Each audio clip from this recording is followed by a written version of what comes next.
Good morning from the studio in southeastern Arizona. I hope everybody is doing good this morning. Grab a cup of coffee and hold on.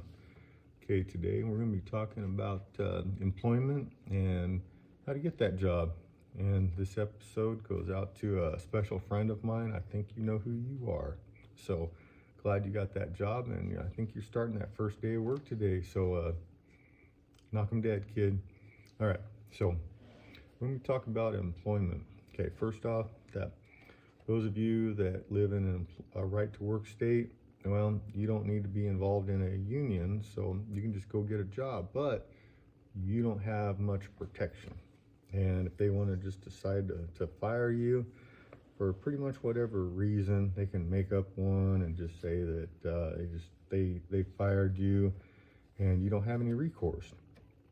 Now, and if you have the opportunity, in my opinion, to be in a union, and in Arizona, I've worked both ways. And unfortunately, in Graham County here, it is right to work. So you don't have much of a choice in working for unions, and at least in the electrical field. The IBEW was available in the Tucson and Phoenix area, but not much else in the state, maybe Flagstaff.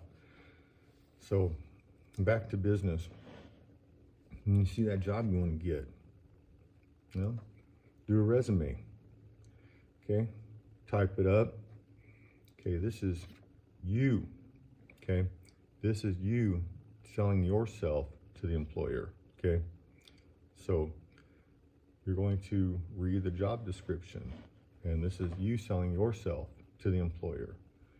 And so you're going to be resume, you're going to be specific to your talents, to how you fit into the employment.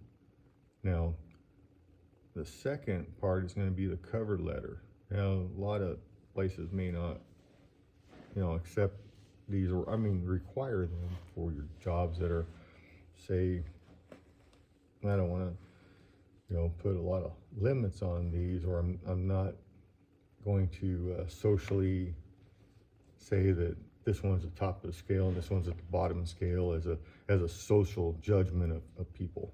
But I'm going to say that probably the jobs that are $20 an hour and less are not going to require a cover letter. If you do, I recommend a cover letter. And this is basically you selling yourself, or the employer, why they should hire you. And so you take each of the highlights that an employer, the big issues that an employer might be looking for, and you're going to list those. And then you're going to put on the next line down how you fill these requirements. You're going to sell yourself to the employer.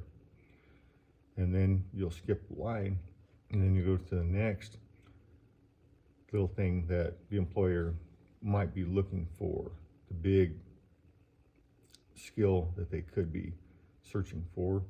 And that is when you'll list the next fulfillment that you have for that. I would use bullets and arrows for this. Don't get too elaborate in it, just a couple to mark your key points. So you go through and perhaps list about 5 or 7 of these, the main ones that pertain to this. And once again, read that job description and be resume specific to this. Use one page for each of these, for your resume and your cover letter. Don't get complicated. What's your attention span? Your employer's not going to be much different with that. Okay, the interview. Dress for the job. Self-explanatory. Look at the description of the job, and if it's something in an office, dress like an office. Now, me, I'm an electrician. I dress like an electrician. I wear some of my old business clothes, but aren't too fancy. And anyways, when you're interviewing, some of the questions that you could be asked. And I was asked, what's a good reason to be late? There is none. You leave with plenty of time in case you need to change a tire, get a jump start. Any reasons that are unforeseen.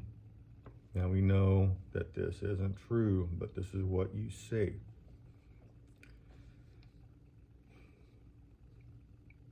Any reasons that you give are going to be for the company. They ask you, have you ever been dismissed from a job? Yes, I have. What are the reasons for it? You need to be very careful. Now, bear in mind that if you have been fired from a job, that if a company calls and checks on that past job, the only thing that they can ask is if that you would be rehired.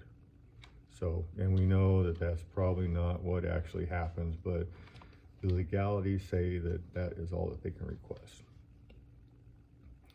Now, you can ask about that job also, because you're making a big move accepting this job.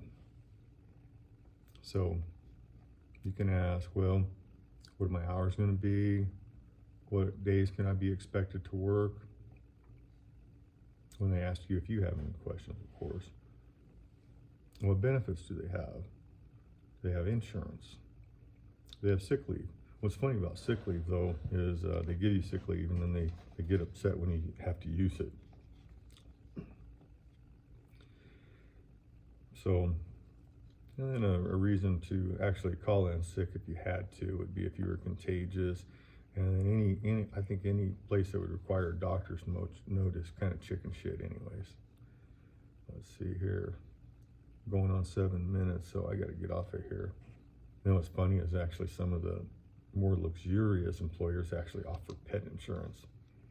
And something that will help you out is if you are bilingual too. I don't always agree with that. I think that people come to this country should learn this language, but a lot of employers give in, are weak.